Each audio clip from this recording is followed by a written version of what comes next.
Buenas noches con todos. Tenemos la exposición de dos distinguidos especialistas del Hospital de Especialidades José Carrasco Arteaga, la doctora Natalie Pinos y el doctor Rosa Aguirre, con el tema Protocolos de cirugía de tórax en tiempos de pandemia. Adelante, Marcos, por favor. Bueno, muchas gracias. Buenas noches con todos. Gracias por haber acudido a esta charla. Creo que la presentación, sobre todo de cirugía de tórax, es muy importante porque estamos en la zona donde más conflicto existe, que es la zona respiratoria, y es importante tomar en cuenta muchos de los tips para evitar, sobre todo, el contagio de la gente de salud. Va a presentar la doctora Natalie Pinos, ella es cirujana de tórax del Hospital José Carrasco Arteaga y del Hospital del Río. Es formada cirujana general del Ministerio de Salud de la Universidad de Cuenca y cirujana de tórax de Sevilla, de España. Así que, doctora, bienvenida. Muchísimas gracias por la presentación. Bueno, yo les voy a hablar un poco de los protocolos de actuación que nosotros estamos llevando a cabo en el hospital y además les voy a comentar lo que recomiendan tanto la sociedad europea como la asiática y la americana acerca de cómo nosotros deberíamos comportarnos, ya no solo en cirugía de tórax, sino en todas las personas o en todos los especialistas que hacemos tanto cirugía como procedimientos de nuestra práctica diaria. Para eso nosotros hemos dividido la charla en diferentes escenarios o en diferentes sitios donde nosotros tenemos nuestra atención, ¿no? Nuestra atención nosotros la podemos dar tanto en consulta externa como en hospitalización y en quirófano. Aquí más o menos nosotros hemos dividido la charla en qué hacer en cada una de las áreas y qué hacer con pacientes COVID y qué hacer cuando el paciente no tiene ni sintomatología ni sospecha de COVID, pero tomando en cuenta que estamos en fase 3 ahora mismo en nuestra ciudad. Entonces, ¿qué es lo que recomiendan las diferentes sociedades o cuáles son los protocolos de actuación que nos recomiendan, ¿no? Lo primero, las medidas generales que nos recomiendan a nosotros, tanto en consulta externa como en hospitalización, es que todos los médicos que vayamos a dar atención médica a pacientes que no sean COVID, pues tenemos que tener una vestimenta adecuada. ¿Cuál es esta vestimenta? Pues tenemos que tener nuestro traje de quirófano, ya sea este descartable o reutilizable.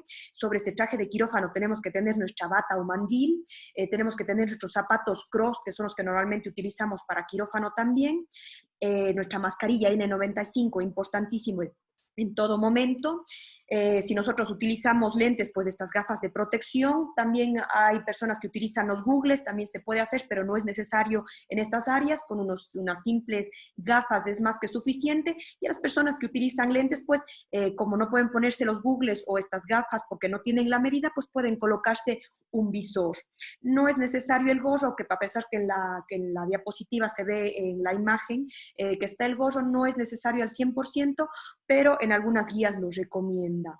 En lo que se refiere a los guantes, que es muy importante, solo tenemos que utilizarlos el momento que nosotros vayamos a tener un acercamiento con el paciente, cuando nosotros lo vayamos a explorar y a examinar. Estos guantes son únicos para cada paciente, como cuando hacemos cualquier exploración física, nos colocamos nuestros guantes, exploramos al paciente y luego de la exploración del paciente, pues desechamos los guantes y hacemos nuestra limpieza con gel, con alcohol, ¿no? Como normalmente se hace. Si nosotros durante la examinación o el examen físico que realizamos el paciente, utilizamos diferentes instrumentos como el estetoscopio, el pulsioxímetro, el termómetro, etcétera, lo que se recomienda es limpiarlo, desinfectarlo después de cada paciente con alcohol al 70%.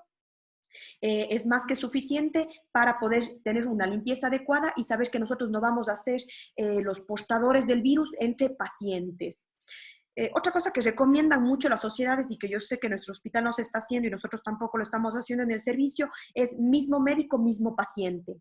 Es decir, si nosotros tenemos un paciente hospitalizado, se recomienda que durante todo el ingreso, durante toda la hospitalización de este paciente, siempre le vea el mismo médico. ¿Por qué? Porque si alguno del personal médico se infecta o el paciente al final termina siendo positivo para el COVID, mientras más gente esté en contacto con este paciente, pues más riesgo tenemos a que nosotros no podamos delimitar nuestro cerco o que nuestro cerco sea demasiado grande. Entonces es algo que nosotros debemos tomar en cuenta, sobre todo en las áreas en las que se pueda hacer este tipo de distinción. En lo que se refiere a consulta externa, se recomienda mucho lo que es la telemedicina. Obviamente, cuando nosotros vamos a conocer en el primer momento a nuestros pacientes, pues se recomienda que tiene que ser presencial. Tenemos que hacerle nuestra primera anamnesis, nuestro primer examen físico, tenemos que verle al paciente y de acuerdo a esta primera visita, pues nosotros le pediremos nuestros exámenes complementarios que nosotros consideremos adecuados. Pero cuando ya nos va a dar nuestro segundo control con exámenes, este ya se puede hacer por telemedicina porque nosotros ya le hemos explorado al paciente. En caso nuestro de los quirúrgicos, pues se puede planificar por telemedicina la cirugía, el momento de la intervención, pues y en la hospitalización lo seguiremos viendo al paciente y cuando se vaya de alta, pues igualmente el primer control tiene que ser presencial para poderles retirar los puntos en caso de que los realicen en consulta y si no realizan la retirada de puntos, pues todos los controles se pueden hacer por telemedicina. Entonces cada uno tiene que ir adaptando su área, su especialidad a qué podemos hacer por telemedicina en consulta externa y qué podemos o qué tenemos que hacerlo necesariamente de tipo presencial. Otra recomendación que también nos dan es dividir al personal médico que va a estar haciendo los procedimientos o el quirófano del personal médico que va a estar en consulta externa y hospitalización, con el mismo criterio. Mientras menos personas vean un paciente, más delimitamos nosotros nuestro cerco y menos personas tienen posibilidad de infectarse con los pacientes. Esto es en lo que se refiere al personal médico en consulta externa y hospitalización de pacientes no COVID. Ahora, ¿qué es lo que nosotros tenemos que solicitar a nuestros pacientes cuando nosotros vamos a verlo, ya sea en hospitalización o en consulta externa? Lo primero, nuestro paciente tiene que tener una mascarilla quirúrgica siempre, en todo momento y bien colocada. Es muy frecuente, nosotros hemos visto en la medida que han ido pasando, transcurriendo estas semanas, que mucha gente tiene mascarillas de tela que, como todos sabemos, no son eficientes o que tienen las mascarillas pero en el cuello. Entonces, lo primero que nosotros tenemos que hacer en consulta externa, cuando vemos que un paciente va a entrar y vemos que no está colocado la mascarilla, pues tenemos que solicitarlo que se coloque bien la mascarilla. Y si nosotros vemos que está con una mascarilla de tela, tenemos que facilitarle una mascarilla quirúrgica. Cuando en hospitalización, de la misma manera, nosotros del momento que vayamos a entrar a la habitación, nos fijamos en todos los pacientes que están en la habitación y si alguno de ellos no está puesto la mascarilla, pues le tenemos que exigir a todos que se coloquen la mascarilla, pues más incómoda que pueda llegar a ser, pues por nuestra protección y la de los pacientes. Siempre que nosotros vayamos a ingresar a una habitación, tenemos que, como primer paso, ver que todos tengan su mascarilla quirúrgica y todos lo tengan correctamente bien colocada. Si nosotros vamos a ver en consulta externa, hospitalización, un paciente y requerimos que exista un familiar, pues máximo debe haber un familiar y este familiar también debe tener una mascarilla quirúrgica y también tenemos que exigirle que esté bien colocada en todo momento. En lo que es la consulta externa, se recomienda que las salas de visita de la consulta externa tengan una separación mínima de 1,5 metros entre silla y silla. Esto nos ayuda a que nuestros pacientes no se infecten en los pasillos o cuando están esperando nuestra consulta. Además que la limitación de la consulta externa, teniendo gran cantidad de pacientes por telemedicina, va a hacer que también el flujo de pacientes cada vez sea mejor. Además de esto, hay que distanciar el turno entre paciente y paciente. En vez de verlos en 15 minutos, pues ahora nos tocará verlos en 30 minutos, que no quiere decir que el paciente se va a quedar 30 minutos en nuestro consultorio, se quedará igualmente los 15 minutos, pero se dejará un tiempo al menos de unos 5, 10 hasta 15 minutos libre el espacio para que se pueda descontaminar y sobre todo ventilar para evitar el contagio entre pacientes. En lo que se refiere al área de hospitalización, algo muy importante en mi área es la fisioterapia respiratoria y en muchas áreas también es muy importante la fisioterapia que haga el paciente para evitar las complicaciones pulmonares que son de las más frecuentes en las hospitalizaciones prolongadas. Nos puede producir neumonías, nos pueden producir atelectasias si nosotros no insistimos y no prescribimos o les incentivamos a los pacientes a que hagan su fisioterapia respiratoria. ¿Cuáles son las normas? ¿Qué ha cambiado? La Sociedad Española de Fisioterapia recomienda que la fisioterapia se la puede realizar en habitaciones, pero la fisioterapia se va a realizar de otra manera. ¿Qué quiero decir?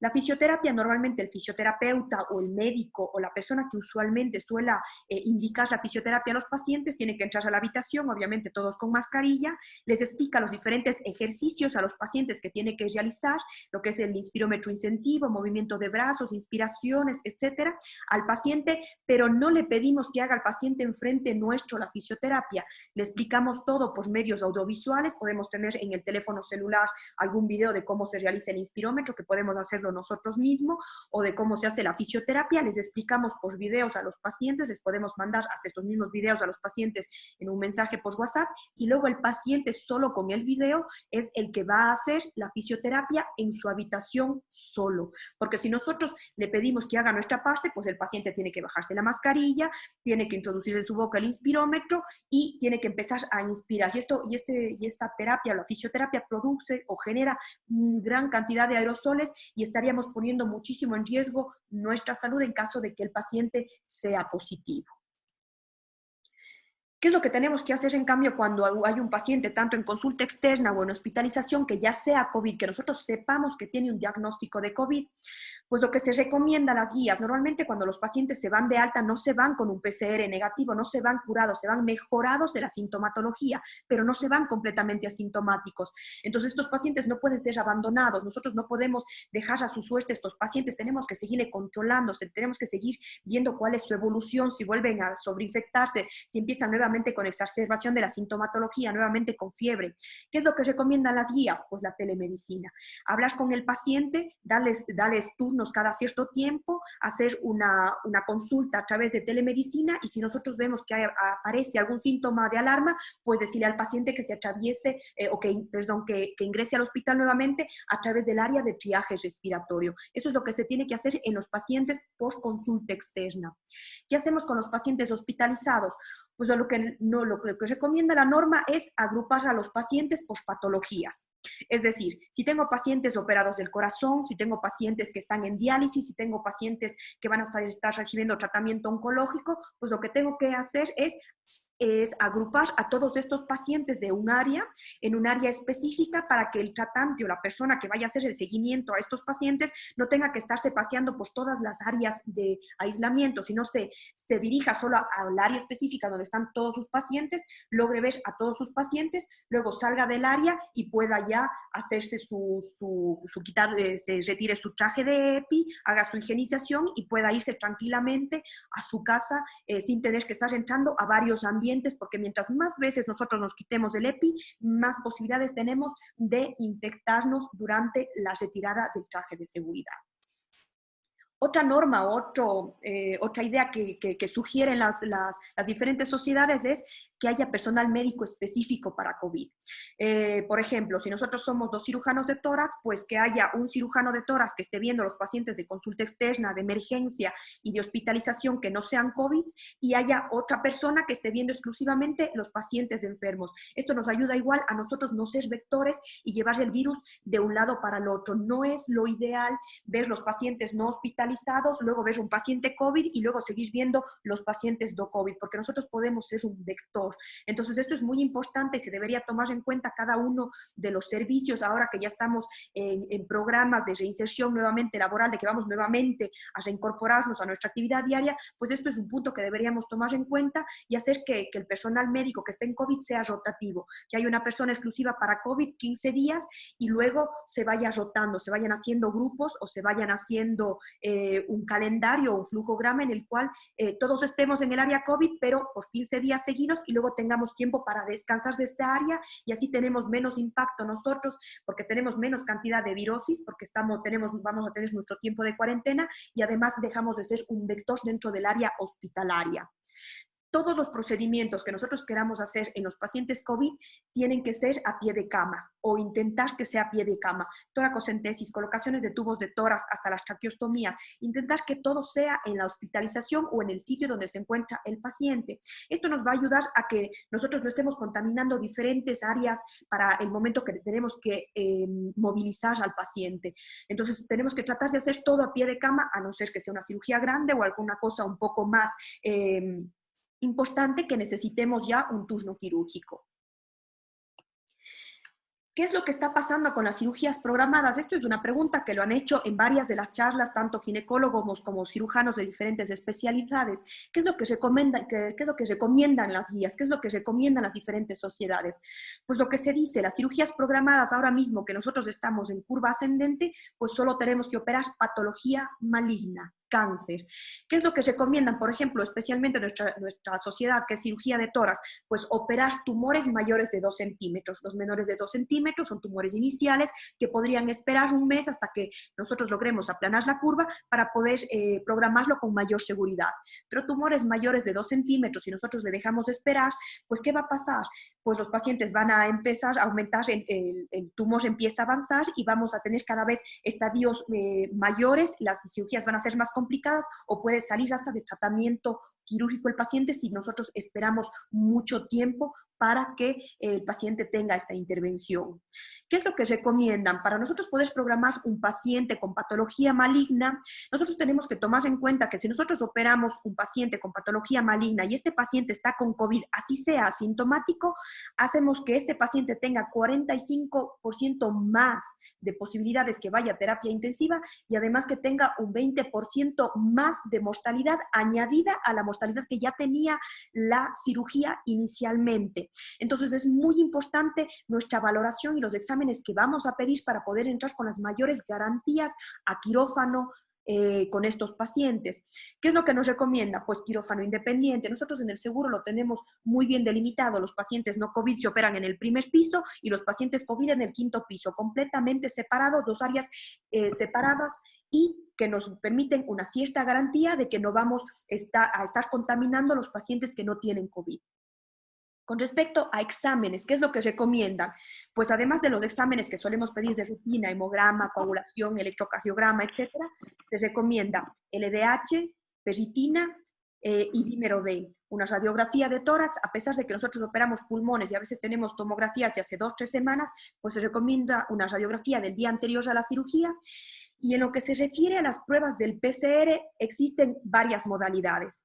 La primera modalidad, que es la más recomendada, hacer una prueba de PCR, no necesariamente PCR-RT como pone en la diapositiva, hacer una prueba de PCR, si sale negativa, pues a las 48 horas hacer una nueva prueba de PCR y si esa sale negativa, pues nosotros podemos programar la cirugía con relativa seguridad de que el paciente no tiene COVID.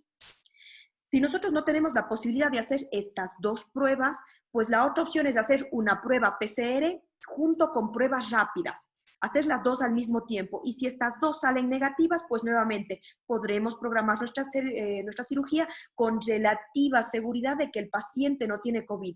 Digo con relativa seguridad porque como vimos la anterior semana, tanto el doctor Ordóñez como el doctor Fernández de Córdoba nos explicaron perfectamente que las pruebas no son 100% fiables. Llegan a ser máximo hasta un 80%, por lo que no vamos a poder tener nunca la certeza de que el paciente es 100% negativo. Entonces, lo que nos recomiendan es esto y con esto tenemos una posibilidad o una probabilidad menor del 10% a que nuestro paciente asintomático sea positivo para COVID y se nos complique más de lo necesario en una cirugía como una patología maligna en este momento en el que estamos en curva ascendente. ¿Qué pasa con los pacientes que tienen un cáncer y que tienen que ser operados, pero el COVID salió positivo, ya sea por las pruebas que hicimos de PCR o porque el paciente es sintomático? Lo que recomiendan es esperar 15 días que el paciente esté asintomático, el paciente tiene que recibir o tener su cuarentena, tiene que recibir el tratamiento en caso de que sea necesario, y cuando ya no tenga síntomas, el primer día asintomático del paciente es el día 1. A partir de ese día esperamos 15 días. Cuando hayan pasado 15 días, le hacemos una prueba de PCR. Si sale positiva, pues tenemos que seguir esperando. Si sale negativa, pues existen dos formas. O repetimos una prueba de PCR, una nueva prueba a las 72 horas, y si esta es negativa, podemos proceder a la cirugía, o si no, hacemos una prueba de PCR junto con pruebas rápidas, y con esto, nuevamente, tenemos una certeza moderada, ¿no? Tenemos un tipo bastante alto de posibilidad de que el paciente ya se haya curado del COVID y podemos entrar a la cirugía disminuyendo los riesgos que tendríamos en caso de que operaríamos un paciente COVID positivo. Y como siempre, una radiografía de tórax previa también está indicada. Esto es en las patologías o en las patologías en las que el paciente se tiene que operar a pesar de que nos encontramos en pandemia, pero que no son urgentes. ¿Qué pasa con el manejo quirúrgico urgente, con los pacientes que no podemos esperar 15 días, con los pacientes que no podemos esperar que se curen, que tenemos que operarlos y que muchas veces no tenemos ni siquiera tiempo de saber o hacerle un simple PCR o una prueba rápida? En nuestro caso, pues los neumotórax, los derrames pleurales, los hemotórax, los traumas de tórax y las intubaciones prolongadas que estamos teniendo en los pacientes COVID y que a nosotros nos toca hacer lo que son las traqueostomías percutáneas o abiertas. ¿Qué es lo que se recomienda? En caso de que el paciente pueda esperar 24 horas, pues se recomienda hacer una LDH, una ferritina, un dímero D, una radiografía de tórax y mínimo una prueba de PCR y pruebas rápidas. Si no tenemos al alcance al menos un PCR, y si este es negativo, pues igual tendríamos que entrar con precauciones, porque un solo negativo no nos da el 100% de fiabilidad. Si tenemos tiempo, hacer al menos 2 PCRs o un PCR y pruebas rápidas, para que si salen negativos, poder actuar como si fuera la cirugía programada, como vimos en cáncer en general. ¿Qué pasa si nosotros no podemos hacer las pruebas o si el paciente sale positivo en alguna de estas pruebas? Pues nosotros tenemos que hacer los procedimientos con todas las reglas o con todo el equipo de protección necesario para protegernos tanto a nosotros como a los pacientes. ¿Cuáles son los procedimientos que nosotros estamos realizando en esta área? Y nosotros les vamos a dar, por ejemplo, para irles explicando qué hacemos nosotros en cada uno de estos procedimientos para ver si les sirve para en sus áreas poder adaptarlos y poder hablar el mismo idioma y todos poder protegernos de la misma manera y no contaminarnos, que es lo más importante. Los procedimientos que nosotros hacemos o que nos hemos visto obligados a hacer durante esta pandemia son las toracocentesis, colocaciones de drenajes pleurales por neumotórax o por hemotórax, broncoscopias diagnósticas tanto por cáncer como por pacientes COVID, traqueostomías por intubaciones prolongadas, sobre todo en pacientes COVID, y cirugías mayores, sobre todo de trauma y algunos cánceres cánceres de pulmón, pero esto ya en pacientes cuando se hayan negativizado. ¿Qué es lo primero que tenemos que tomar en cuenta y qué es lo más importante aquí? Pues nuestro traje de seguridad. Nosotros les hicimos un pequeño video acerca de cómo nosotros tenemos o estamos utilizando o colocándonos el traje de seguridad, porque no es lo mismo no corre el video. No es lo mismo hacer o ir a valorar a un paciente en terapia intensiva o en la zona COVID o en la zona COVID que no necesitamos nosotros acercarnos y explorar al paciente que ver un paciente que tengamos que hacerle un procedimiento. Lo que recomiendan, pues vestirnos en 3 capas. ¿Cuál es la primera capa? Pues nuestra primera capa como quirúrgicos es nuestro terno quirúrgico, ya sea este descartable en caso de pacientes positivos, pues se recomienda, o nuestro traje reutilizable. Luego de nuestro traje normal que nosotros utilizamos normalmente en quirófano, pues nos ponemos nuestros zapatos Crocs, nos ponemos nuestros zapatolines como siempre, nuestro gorro y eso sí, la mascarilla N95, no una quirúrgica y una mascarilla N95 sin filtro. Luego de ponernos nuestra mascarilla, pues lo siguiente que tenemos que hacer es lavarnos las manos, como muestran en el video, y luego de lavarnos las manos en este lavado de 20 segundos, que es lo que indica la literatura y las normas de la OMS, pues nos colocamos nuestra primera capa de guantes de nitrilo. Pues esto es lo primero que vamos a tener y así vamos a entrar y así vamos a continuar con nuestra vestimenta. Luego de tener nuestra primera capa, pues continuamos con la segunda capa. En esta segunda capa ya es nuestro EPI, nuestro traje adicional que vamos a utilizar en los pacientes COVID. Esto consta de un traje de buzo. La idea en esta segunda capa es poner una segunda capa en todo el cuerpo, en las botas, en el pantalón, en la camiseta, en los guantes, en la mascarilla, en el gorro y en las gafas.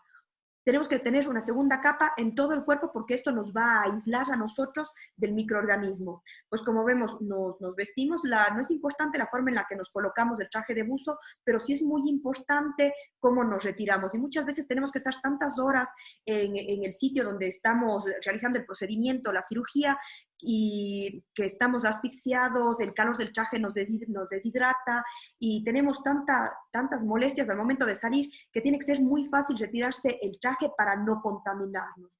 Como vemos, ahí ya tenemos nuestra segunda capa, tanto en la camiseta, en el pantalón, en el gorro. Nos colocamos, vemos, ahí estamos ya completamente herméticos. No es nada estético, pero bueno, es la forma en la que nos tenemos que vestir. Nos ponemos nuestra segunda bata de mascarilla. Esta ya es una mascarilla quirúrgica. Esto es recomendado para cualquier procedimiento que vayamos a realizar. Nos ponemos, el gorro nos podemos poner antes o después del traje de buzo, eso da igual, eso depende ya de la facilidad. Yo veo que colocado así es mucho más fácil luego retirarse, tiene menos riesgo de contaminación. Y por último, bueno, nos colocamos las botas, nuestro segundo par de botas que vemos que me coloco por encima del traje de buzo. Esta colocación nos va a permitir que el momento que yo me quite el traje salga en conjunto con las botas. Igualmente los guantes nos colocamos por encima del traje de buzo, que también nos va a permitir que el momento de quitarnos el traje pues salga con todo y guantes. No se recomienda fijar como en el video los guantes, pero en realidad con un poco de esparadrapo perpendicular se puede colocar, sobre todo porque a veces se nos retraen los guantes y es muy importante que esté siempre cubierta la piel. Y nuestra última capa, pues del visor. Ya con esto nosotros iríamos a quirófano. En quirófano, pues ya nuestras prendas de quirófano normal. Como es nuestras prendas ya estériles, lo que tenemos que hacer es lavarnos las manos como si fuéramos a entrar a una cirugía, que es lo que vamos a hacer. Nos lavamos nuestro lavado quirúrgico de 10 minutos, normalmente con nuestro sablón, con nuestro jabón. Luego de lavarnos entramos a quirófano, nos secamos las manos igualmente como siempre con la toallita que nos dan, con la compresa. Nos colocamos ya la bata estéril, nos puede ayudar la enfermería a cerrar la parte de atrás. Pero yo sí recomiendo esto, un lazo lateral para que sea mucho más fácil y mucho más cómodo la retirada del EPI. Y luego, pues ya nuestros guantes estériles. Hacemos nuestra cirugía, nuestro procedimiento, y el momento de retirarnos, pues nuestra tercera capa nos retiramos normalmente como lo solemos retirar siempre en quirófano, nos retiramos los guantes, nos retiramos la bata, como ven, el nudo lateral hace que sea mucho más fácil la retirada, tratamos de no tocarnos la parte anterior de la bata, porque fue la que estuve en contacto con el paciente, sino tratamos de tirar o jalar la bata de los extremos laterales y lo desechamos en quirófano. De esta manera salimos del quirófano y en una sola, que sería un antequirófano, en una zona intermedia, pues nos empezamos a retirar el EPI. Para retirarnos el EPI ya sí es importante lo que todos hemos leído en las diferentes guías de cada vez que nos vayamos a retirar alguna parte del EPI, pues tenemos que tener un lavado con el gel con alcohol al 70%. Nos vamos a quitar la ropa o el traje de arriba hacia abajo. Primero el visor, luego nos quitamos el gorro, nos quitamos la mascarilla. Para podernos quitar las gafas, en este caso, pues tenemos que hacernos un poco hacia adelante para poder visualizar el cierre. Esto tenemos que tener mucho cuidado para no tocar nuestra mascarilla en el 95 y no contaminarla. Luego de que nos hemos quitado ya el gorro, nuestra segunda capa de gorro, pues nos quitamos los lentes o las gafas, nos limpiamos bien con alcohol. Siempre en esta parte tenemos que tener mucho cuidado, como vemos toda la parte cuando nos vamos retirando, pues siempre es tratando de no tocar nunca adentro. Nosotros le vamos a hacer que el traje salga completamente al revés. Como ven, los zapatos salen directamente con el traje por la forma en la que nos colocamos, salen directamente y el traje está completamente dado la vuelta. Entonces, solo lo que nosotros está en contacto con nuestro cuerpo es lo que va a estar en contacto con la basura. Nos quitamos también en conjunto con la segunda capa de guantes y ya nos quedamos con nuestra primera capa. Para retirarnos nuestra primera capa, pues igualmente, gel con alcohol, nos limpiamos bien las manos, pues retiramos los zapatos, que también estuvo en contacto con el suelo, que como ha visto es uno de los principales centros de contaminación. Nuevamente el gel y al final nos quitamos los guantes. Digo al final porque de esta forma nosotros ya tenemos que luego de quitarnos los guantes, pues nos hacemos un lavado nuevamente de las manos, de estos lavados de 20 segundos con alcohol, y solo en este momento nosotros estamos limpios, por decir de alguna forma, y ya podemos dirigirnos hacia la zona de limpieza total, que es la ducha. En el momento que estamos en la ducha, pues lo primero que hacemos, nos retiramos la mascarilla, solo sujetando de los elásticos, y ya nos retiramos del resto del traje para proceder a la ducha y ya poder salir del área COVID. Luego de que nosotros ya nos hemos vestido completamente con nuestro traje de seguridad de acuerdo a la zona donde vamos a realizar, de acuerdo a si el paciente es positivo o negativo, pues vamos a ver qué procedimientos realizamos. Pues el primero que yo les comentaba, pues la toracocentesis. La toracocentesis tiene que ser realizada por el personal más capacitado, lo que se recomienda una sola punción, tiene que ser en un sistema cerrado como el que vemos en la foto. Este es el sistema que tenemos en el hospital, es un sistema completamente cerrado, que nosotros lo único que tenemos que hacer es puncionar, aspiramos una parte de líquido, aspiramos con la cánula tanto metálica como la plástica. El momento que aspiramos el líquido, quitamos la cánula metálica y se hace un autosellado, y solo el momento que le conectamos a la bolsa recolectora, pues empieza a salir el líquido. Antes nosotros solíamos abrir el seguro para quitar más cantidad de líquido, pero en este momento se recomienda todo el líquido que salga o que se pueda drenar tiene que permanecer en su sonda o en su funda recolectora, y el momento que terminemos el procedimiento, esa funda tiene que ser sellada o la tubuladura tiene que hacerse 2 o 3 nudos bien cerrados, y luego tiene que ser desechado en un sitio de desechos contaminados. Con respecto a los drenajes pleurales, pues tenemos drenajes finos, tenemos drenajes gruesos, podemos, según la modo de colocación, pueden ser percutáneos, pueden ser con chocas o sin chocas. ¿Qué es lo que se recomienda? Que los drenajes sean percutáneos, porque estas tienen esta válvula de sellado igual que el del C de toracocentesis, y hace que no haya aerosolización al ambiente, y hace que tanto el médico como el paciente estén más protegidos y las personas que nos acompañan en el procedimiento. Pero si pues la densidad de líquido que vamos a drenar, ya sea un hemotórax o un empiema, pues necesitamos un mayor calibre, pues se recomienda que los tubos sean con trocas, pero de esto ya nos va a hablar más el doctor Aguirre. En lo que se refiere a la trampa de agua, esto ha surgido una serie de cambios durante la pandemia, y lo que nos recomiendan es que utilicemos sets tricamerales y que estos sean húmedos para que no haya líquido que puede estar contaminándose el momento que nosotros colocamos un drenaje. Además, lo que se recomienda es que siempre que vayamos a colocar un drenaje pleural o cuando tengamos una cirugía de tórax, la trampa tiene que estar lista, tiene que estar preparada para que el momento que nosotros coloquemos el drenaje no nos tardemos más que segundos en colocar el drenaje a la trampa y quede completamente cerrado y hermético.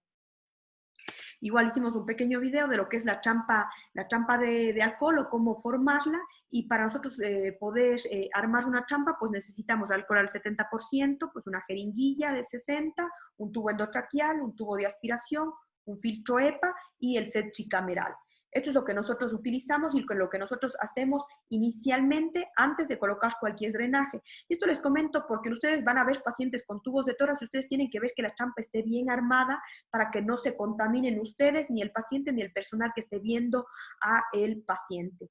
Lo primero que hacemos, pues armar la trampa como normalmente se arma. Normalmente nosotros somos los que colocamos todas las trampas o los tubos de tórax y les dejamos ya armados con todas las seguridades para que no haya contaminación.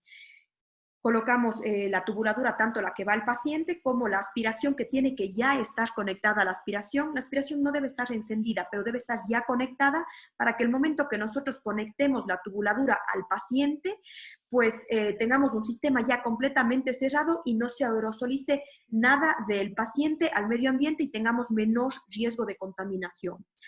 Y luego, algo muy importante, pues tenemos que anteponer un filtro EPA. Estos filtros son los mismos que se utilizan para los tubos endotraqueales para protegerlos en la ventilación mecánica o en las máquinas de ventilación mecánica.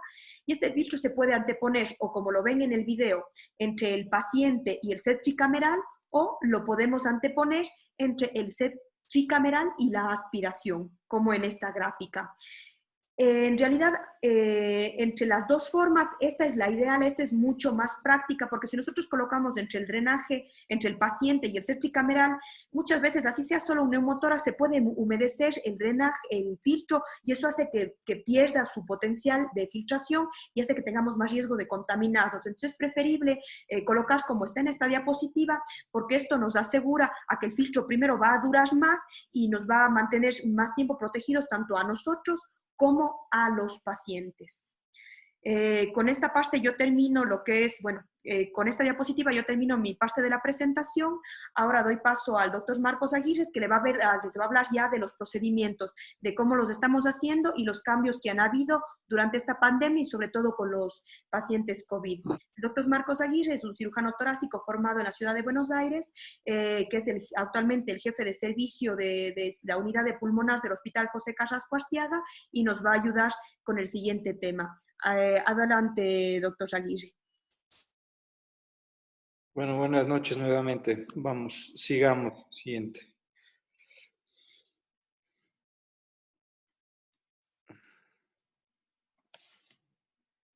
¿Está? Sí, yo te escucho.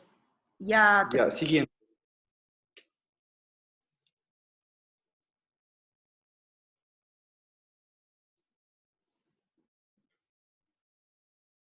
Bueno, los drenajes percutáneos, como ya habló la doctora, se utilizan para drenaje de neumotórax, drenajes pleurales. Lo bueno de los drenajes percutáneos es que son herméticos y evitan que exista la salida de aerosoles y cuida al personal de salud. Y es una colocación más rápida y eso también ayuda a mejorar el estado de salud del paciente, sobre todo porque a veces pueden haber neumotórax hipertensivos, como ya hemos tenido en el área de terapia intensiva, y las drenamos de forma más rápida y evitamos, de cierto modo, el edema agudo por reexpansión, ya que el drenaje es un poco más lento y se expande con más limitación el pulmón. Siguiente. La colocación ya sea de un tubo de tórax o de estos drenajes cambia un poco con respecto al sitio de colocación. Lo más importante es que estos pacientes van a estar intubados, sobre todo se tiene que hacer un periodo de apnea.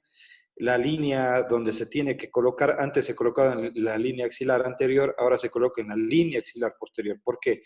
Porque esto nos va a ayudar a la colocación de decúbito prono del paciente y se va a mejorar y evitar la manipulación y la extracción accidental del tubo. La incisión tiene que ser reducida y sobre todo es una introducción directa. Lo que se hace es una disección Roma con una Kelly hasta llegar al espacio extrapleural y después sí se coloca el drenaje propiamente dicho. La trampa tiene que tener alcohol, se convierte en una trampa de alcohol, lo que ayuda a que el virus no se propague, obviamente, porque se contamina con el alcohol. Siguiente. Bueno, aquí está un video de cómo se coloca el set de drenaje percutáneo o el set de neumotórax o el catéter de neumotórax.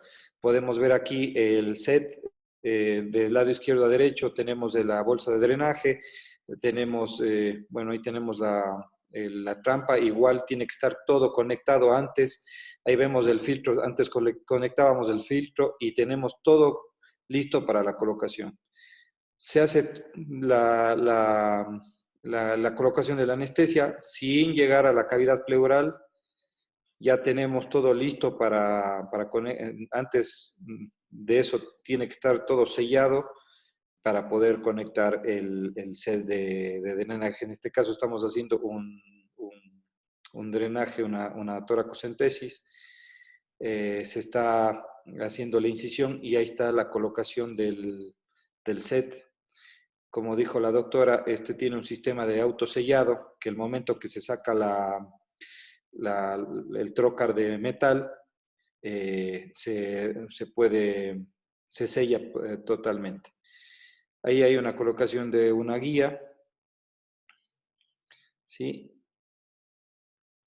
Y luego de la colocación de la guía se coloca el introductor. En este caso estamos poniendo una vía central.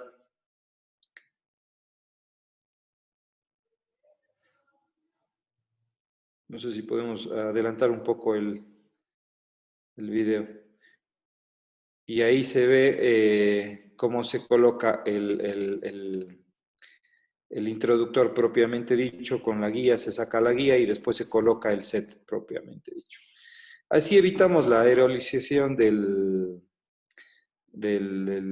o la expansión del virus. Está cerrada la vía, como ven, la llave, y el momento que se coloca el drenaje, ahí se abre la llave. Nuevamente vemos que todo tiene que estar conectado. La única diferencia es el filtro EPA que se pone en el tubo. Acá tenemos los tubos de tórax.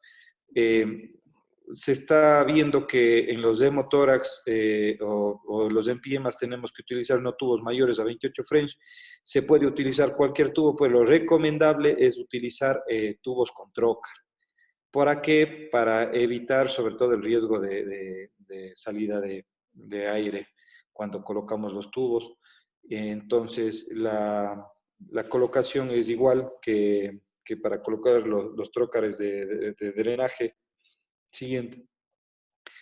Se utiliza el tubo, la incisión es en el mismo lugar, en periodo de apnea, se localiza la línea axilar posterior, se hace una incisión reducida, esto quiere decir que tiene que tener menos de 1 centímetro dependiendo del calibre del tubo.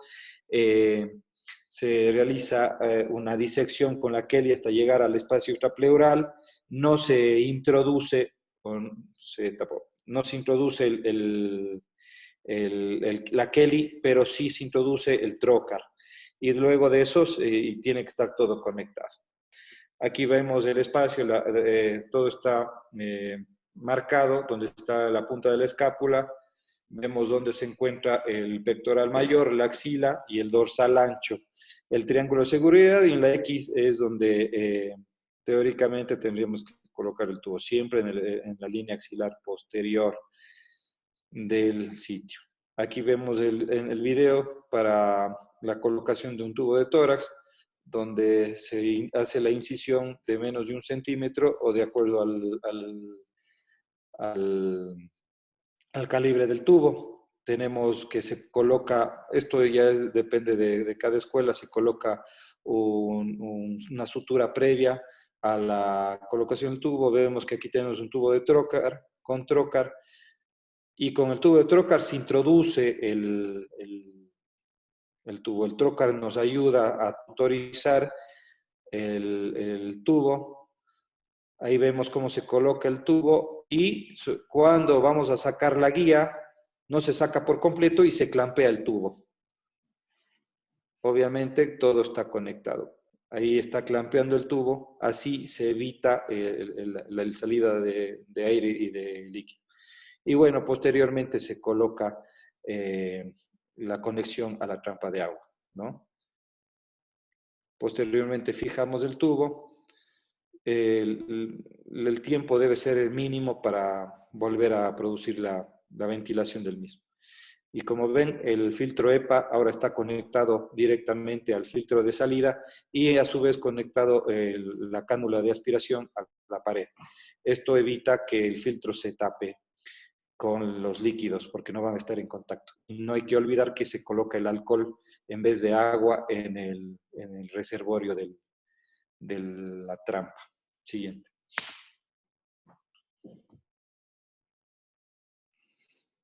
Bueno, la retirada del drenaje pleural, ya una vez resuelto el problema, ya sea neumotórax o hemotórax, el paciente va a estar despierto, no puede estar intubado para eso, tiene que estar despierto.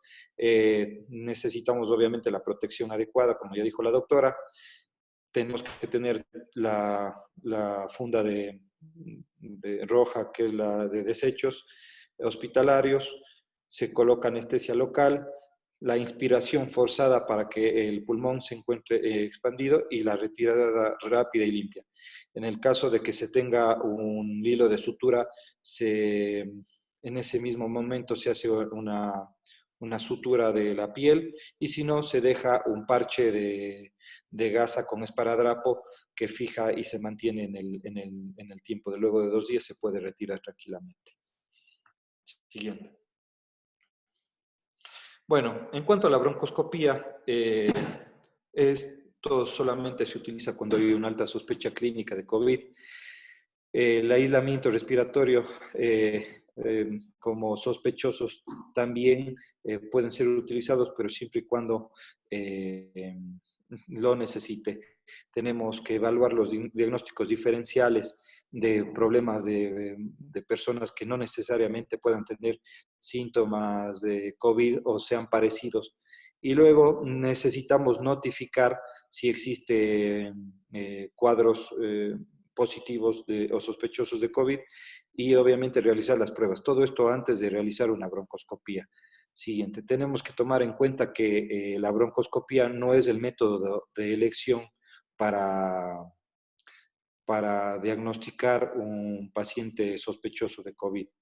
Entonces, lo primero que hay que hacer es un hisopado nasofaringeo. Si en este caso el hisopado sale negativo y tenemos las dudas de que el paciente no, de que el paciente pueda ser positivo, se puede hacer la broncoscopía como segunda opción. Lo importante es que hay que hacerlo en el mismo lugar que donde se encuentra, ya sea en la habitación o en el área de terapia intensiva, que usualmente es donde van a estar estos pacientes, utilizar todo el equipo de protección y tiene que existir el mínimo personal adecuado para poder hacer este procedimiento. Y obviamente descartable todo el equipo. Siguiente. Estos son una tabla donde están los procedimientos para endoscopía que se pueden hacer y no. Los procedimientos urgentes o emergentes son cuando hay hemoptisis masivas, cuando hay estenosis traqueales ocluyentes, y es los únicos que necesariamente se tendrían que hacer en estos casos. Si son procedimientos que se pueden evitar o se pueden pasar para después del cuadro activo del COVID, pues es lo mejor. No hay que hacer procedimientos que no sean de urgencia en cuanto a la broncoscopia, salvo que se necesite. En los procedimientos que no necesariamente se tendrían que hacer, tenemos los drenajes de atelectasias, tos crónica o diagnósticos para otro tipo como enfermedades del colágeno. Siguiente. Bueno, la broncoscopia en pacientes COVID, como les dije, hay que evitar si es que es extremadamente necesario. La alta sospecha con hisopados negativos mínimo 2 y que no sea urgente. Lo que no es urgente, pues pueden esperar hasta 15 días o poco más para hacerlo de forma ambulatoria. Y obviamente, si hay que hacerlo, el personal mínimo que se necesite. Bueno, en cuanto a la traqueostomía, los pacientes que tenemos que son COVID positivos cambian un poco con respecto a las traqueostomías, podemos decir, normales. La intubación, que son pacientes que tienen mayor de 15 días. Los pacientes que tienen intubaciones menores, pues se tiene que esperar para poder evitar este procedimiento. Solo se puede hacer a pacientes que tengan buen pronóstico, es decir, que tengan la posibilidad de ser extubados y de salir de terapia intensiva. El personal siempre tiene que ser el más capacitado para poder realizarlo y con todas las protecciones del caso. Cuando se ingresa a hacer la traqueostomía, ya cuando tenemos abierta la tráquea o para abrir la tráquea, tiene que estar en apnea, paciente relajado y obviamente totalmente dormido.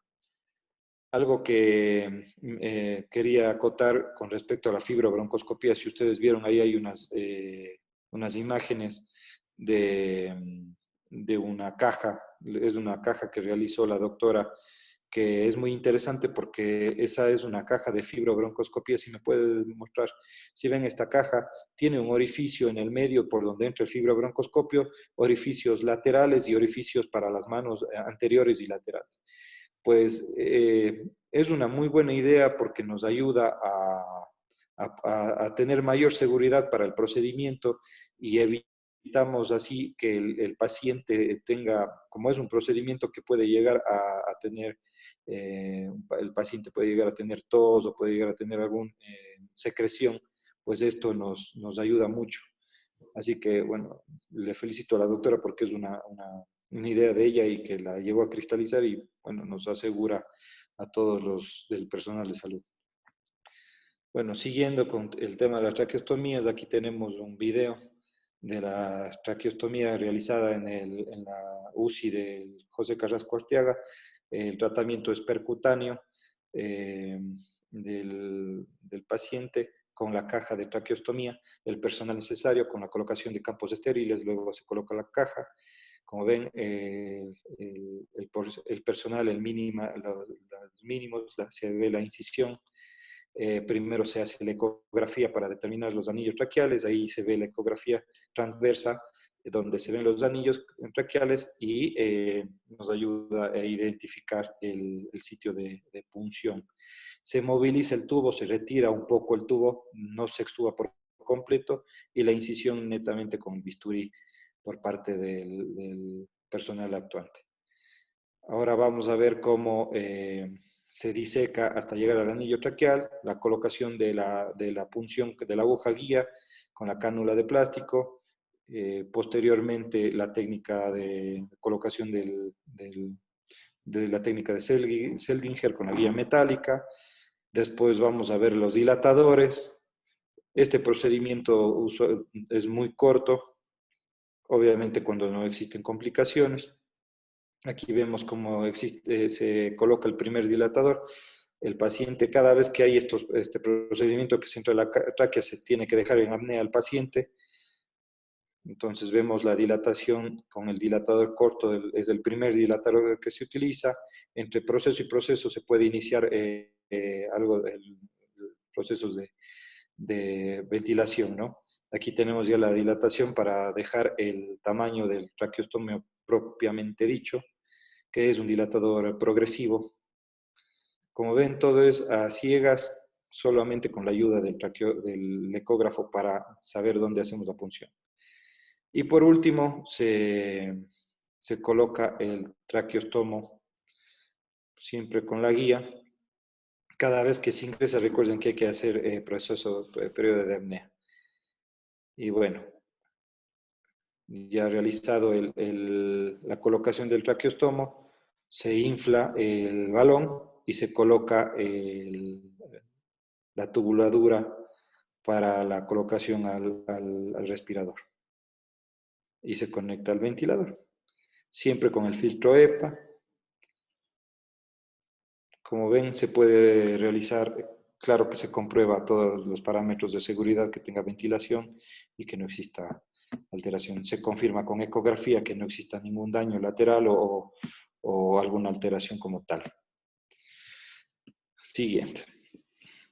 Como ven, tiene la caja y la caja parece incómoda, pero en realidad ayuda mucho y no es molestosa.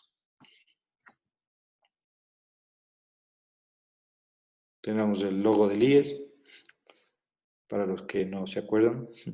Y bueno, en cuanto a cirugía mayor, tenemos todos los parámetros, ¿no? Cirugía en quirófanos para pacientes sospechosos y COVID en los quirófanos exclusivos. En este caso tenemos habilitado el 5º piso. Todavía no lo hemos inaugurado como tal, pero yo creo que en cualquier momento se utilizará y tiene todos los parámetros protocolares para evitar la contaminación. Solamente el personal indispensable para la cirugía, el equipo de protección estéril, la intubación selectiva tiene que ser a ciegas, no se puede utilizar ni fibrobroncoscopía. Es un poco difícil de explicar, pero el momento que se intuba el paciente, tiene que estar clampeado los dos, un orificio, digamos, el traqueal, y cuando se saca la guía, se clampea el bronquial y luego de eso se hace la conexión. Si ustedes ven, la conexión con los dos filtros EPA y luego la conexión al ventilador. Eso es muy importante y ya tener listo, obviamente, el tubo y la trampa de alcohol para luego de la cirugía. Siguiente. Los procedimientos de cirugía mayor, por el momento estamos haciendo solo cirugías de urgencia y obviamente creo que ya tenemos que empezar a hacer procedimientos quirúrgicos neoplásicos. Entonces, para tomar en cuenta este tipo de procedimientos y cómo tenemos que actuar con las intubaciones. Siguiente. El postoperatorio de estos pacientes, tenemos los pacientes traqueostomizados, los pacientes que salen de UCI, pues lo ideal sería que entren a una sala donde estén todos los pacientes respiratorios operados de tórax, ya sea traqueostomías, tubos de tórax, drenajes o cirugías en sí, propiamente dichas. ¿Por qué? Para evitar entrar y salir de las habitaciones para ver los pacientes. Entonces, si se pueden agrupar, nosotros podemos entrar una sola vez y valorar los pacientes en una sola habitación y así minimizar las complicaciones. Los filtros de EPA tienen que ser cambiados cada 3 o 4 días. Es importante esto porque podríamos propagar la contaminación o los aerosoles, sobre todo a las aspiraciones centrales, si es que lo están utilizando. La retirada de drenaje, como ya lo dije en su momento, con las normas de seguridad, cuando el paciente esté despierto, con la funda roja para el depósito de los tubos y eso. El alta conjunta tiene que estar, sobre todo en terapia intensiva, el paciente que pase a piso tiene que estar autorizado ya sea por los terapistas y también por el cirujano de tórax actuante. Y obviamente, como ya dijo la doctora, cuando el paciente se va a la casa, los controles por telemedicina son los más óptimos para evitar cualquier complicación. Siguiente. Bueno, y las conclusiones de todo este trabajo, pues son que tenemos que las medidas de protección según el área y el paciente que ya fueron valoradas, esto optimiza el equipo. No todos el personal de salud tiene que ocupar todo el equipo de protección, sino dependiendo del área donde se encuentre. La correcta evaluación de los pacientes es muy importante para sobre todo no saturar los sectores COVID con pacientes que realmente no lo necesitan. Para eso realmente necesitamos estudios por imágenes, los nexos epidemiológicos, la clínica que está determinada sobre todo por las guías de Estados Unidos, donde es una parte base o básica antes de tener las pruebas y posteriormente las pruebas que nos confirman los procedimientos.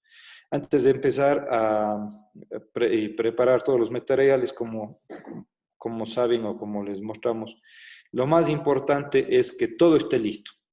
Nos tenemos que tomar el tiempo necesario para estar todos listos, con todas las conexiones realizadas, conectadas, y así evitamos la contaminación de todo el personal que se encuentra realizando el procedimiento. Los pacientes tienen que estar relajados, dormidos y en apnea. Esto es muy importante, así se evita la aerolización. La ubicación posterior del drenaje es muy importante, sobre todo para la movilidad del paciente. Y por último, el alta conjunta. Entonces está en 51. Ya creo que me pasa. ¿Seguro? Creo que eso es todo, doctora. Estamos dispuestos a las preguntas. No sé si Javier nos ayudas con las preguntas.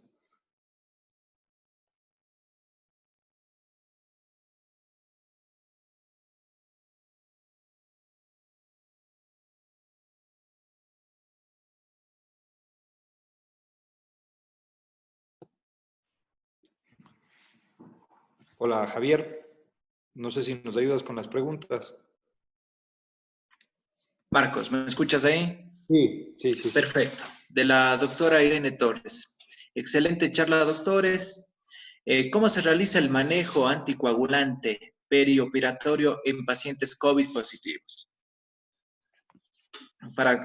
Marcos, no sé si nos puedes responder o doctora Pinos. Bueno, respondo yo. A ver, se maneja como cualquier otro paciente. Tenemos que tener las pruebas de coagulación óptimas para poder, o mínimamente óptimas para poder entrar. Entonces, si es que está el paciente anticoagulado con un INR prolongado, pues tenemos que mejorar el coagulograma y cuando esté óptimo, pues procedemos a los procedimientos. Luego de los cuales, pues, volverán a a la anticoagulación que está requerida. Claro, bueno, tenemos que tomar en cuenta algo muy importante. Los pacientes que están en terapia intensiva y que están con anticoagulación están con heparina debajo, o están con enoxaparina. Entonces, para hacer cualquier procedimiento que es emergente, da igual, tenemos que hacerlo. Pero si podemos programar la cirugía, pues hay que suspender al menos 1 a 2 dosis previas al procedimiento, que es lo que estamos haciendo con las traqueostomías actualmente. Tenemos otra pregunta. Bueno, felicitaciones por la exposición. Una consulta. Si un paciente tiene una vía aérea difícil, imposible de intubación, ¿cuál sería la primera opción? ¿Realizarle una cricotiroidotomía o una traqueotomía abierta o tal vez realizarle percutánea? Bueno, lo que hemos tenido ya 2 casos de vías aéreas difíciles que no hemos podido intubar. Uno fue el caso de una embarazada, creo que es bastante sonado, que está ahora mismo hospitalizada, y lo que se han hecho son traqueostomías percutáneas de emergencia. Una traqueostomía percutánea nos demoramos en las programadas pues, de 3 a 4 minutos, pues en una de emergencia, con 3 o 4 minutos tenemos el tiempo más que suficiente para salvar la emergencia de la vía aérea. Eso es lo que estamos haciendo. Las cricos, no tenemos equipo de crico percutánea, por eso hemos optado, al menos en estas 2 ocasiones que hemos tenido dificultades para la intubación, que ha sido imposible la intubación por cuellos cortos, por cuellos anchos, pues traqueostomías percutáneas de emergencia. Tenemos otra pregunta del doctor Manuel Espinosa. Excelente charla. Al momento del alta en pacientes que se retiró el traqueostomo, sea previo alta a la unidad de cuidados intensivos o en piso, ¿se deben o no aproximar los bordes de la herida? Tal vez, doctor Marco. Ya se fue. Marcos, ¿contestas tú? Aquí estoy, sino que se corta. A ver, usualmente los pacientes que salen de UCI van con traqueostomo. Posteriormente, todavía no hemos tenido pacientes que hemos dado el alta con los traqueostomos. Dependiendo del estado general, digamos que los pacientes tenemos que decanularlos, no necesitas afrontar la piel, se cierran solos, solamente hay que tener el cuidado de dejar una gasa puesta compresiva para que se cierre y en cuestión de horas o 1 o 2 días ya se cierran, usualmente. Claro, bueno, sí tuvimos Perfecto. que se decanuló. Adelante, Nati. Sí, sí tuvimos uno, Marcos, hace un par de semanas que se decanuló en terapia intensiva mismo, pero se cerró, como dice el doctor Aguirre, de manera espontánea, como siempre lo hacemos. Aproximación con esparadrapo y poco más, no, sin ninguna complicación. Yo tengo una pregunta. Si hay 2 PCR negativos y la bronco también da negativo y hay una sospecha de COVID, ¿qué debemos hacer?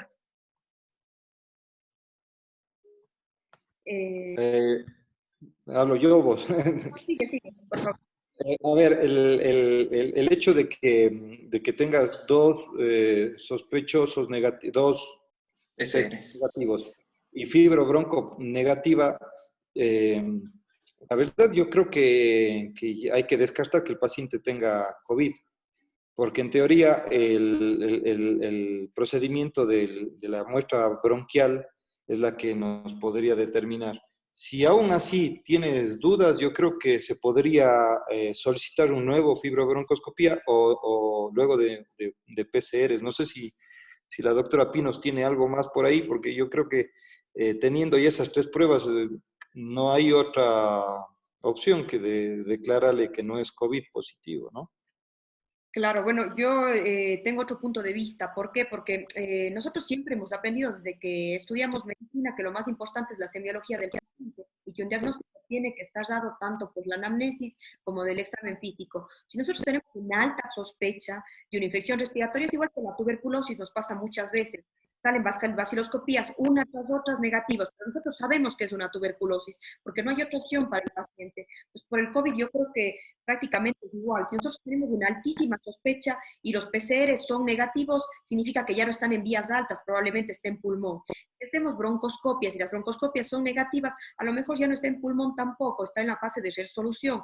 Entonces, y además tenemos que tomar en cuenta que nuestras pruebas llegan a ser máximo el 80% de sensibilidad, o sea que tenemos un 20% no diagnosticados, y si es un paciente con alta sospecha por patología respiratoria, por COVID, a pesar de que todo salga negativo, pues yo sería de la idea de tratarle como un COVID, porque no importa si estamos utilizando o excediéndonos de la seguridad del paciente y utilizando los EPIs, pero si nosotros hemos dejado de utilizar un traje de protección y al final resultó que era un COVID, pues nos podemos contaminar todo el equipo. Yo sí soy más de la idea de ser prudentes y de, ante alta sospecha, pues manejarlo como si fuera un positivo, y eso es lo que se está haciendo actualmente en terapia intensiva. Muy bien, el doctor Juan Carlos Ortiz, excelente charla, felicitaciones. Y yo creo que si no hay más preguntas, podemos dar por finalizado. Sí. Yo creo que sí. Bueno, una vez más, perfecto.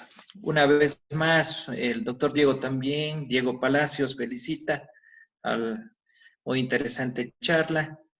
Y felicitar nuevamente a los doctores Marcos Aguirre y a la doctora Natalie Pinos por sus exposiciones claras y tan didácticas, e invitarles para el miércoles 13 de mayo con el tema Perspectivas de la pandemia, que estará a cargo del epidemiólogo de la institución, el doctor Jorge Torres.